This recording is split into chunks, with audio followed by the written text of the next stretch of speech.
disse, o meu interesse pela filosofia no mundo islâmico foi justamente por falta dessa lacuna.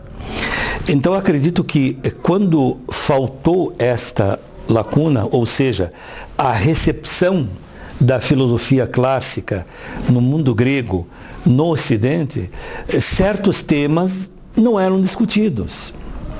Como eu disse no começo, faltou uma lacuna.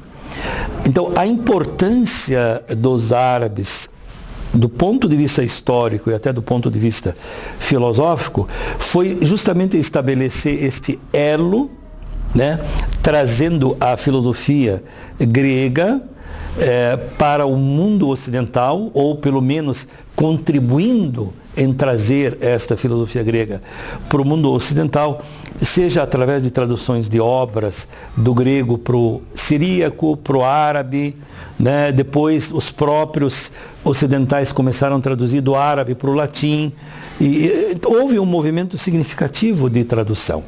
Então, eu acredito assim, resumidamente, de uma maneira muito sintética, eu acho que os gregos devem aos árabes a difusão de sua filosofia antiga.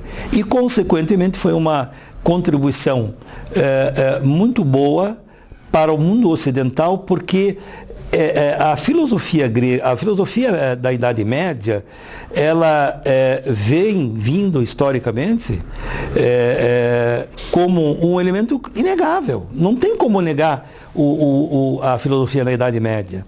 Então, mesmo para negar a filosofia medieval, o filósofo moderno, contemporâneo, ele precisa filosofar. Entende? Então, sobre esse aspecto, eu acho que os filósofos árabes, muçulmanos, sejam muçulmanos ou cristãos, eles tiveram um papel muito bonito, eu digo assim, belo no sentido de bom, né? Porque em árabe aquilo que é belo também tem o sentido de bom.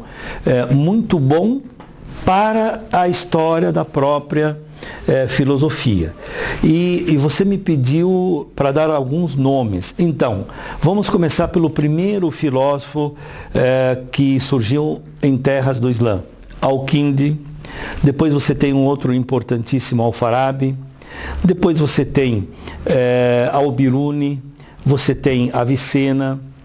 Você tem, eu estou colocando esses na ordem porque esses são, por exemplo, Avicena é persa, entendeu? Então, você vê, a gente fala filósofo, como assim é filósofo árabe se ele é persa?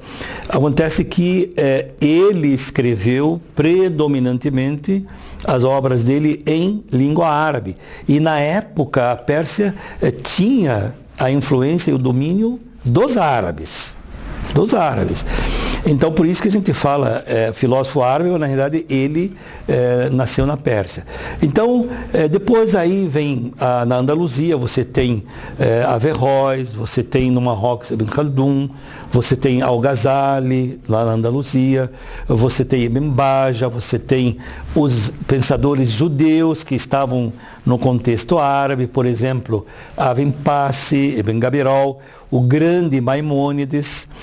Veja que interessante, o Maimônides, um dos maiores pensadores de origem judaica da Idade Média, ele escreveu obras em árabe.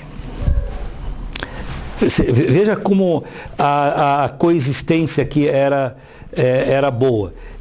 Por que escreveu em árabe? Porque na época o árabe era a língua culta, era a língua da cultura. E isso indica a harmonia que as três religiões viveram na Idade Média, né? Então, eu diria que esse exemplo deve ser seguido hoje. Sabe, esse exemplo deve ser seguido hoje, esse exemplo de convivência, né? De você conviver com o outro bem, de você aprender com o outro, não importa a crença e a etnia, deixa de lado isso. Vamos dialogar, vamos para a filosofia.